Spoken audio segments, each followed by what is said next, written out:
நெய்வேத்தியமாக பார்த்தீங்க அப்படின்னா, எப்போதுமே ஹ்ரீம் அப்படின்றதே சந்திரன்னு சொல்லிட்டேன். மன சஞ்சலம் தீர்ப்பதுன்னு சொல்லிட்டேன். கர்மாக்களை எல்லாம் அழித்து குருபலத்தை அதிகமாக பெற வேண்டும் என்றால், சந்திர பலம் நமக்கு ரொம்ப ரொம்ப முக்கியம். அப்போ அந்த வெள்ளை நிற வஸ்துக்களில் அனைத்தும் சந்திரன் என்ன பண்றாருன்னா, ஆட்சி செய்கிறார்.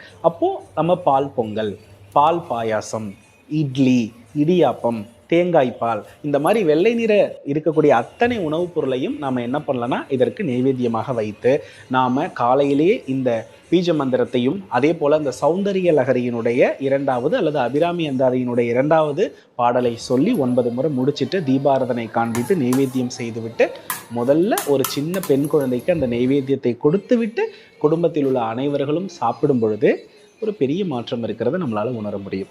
தைவெளின்றது ஒரு இயல்பானது தான். அந்த இயல்பான நிலையில நமக்கு வாழ்க்கையில சண்டை வருது, கடன் வருது, திடீர்னு ஒரு தசாபுத்திகள்ல வந்ததுக்கு பிறகு எனக்கு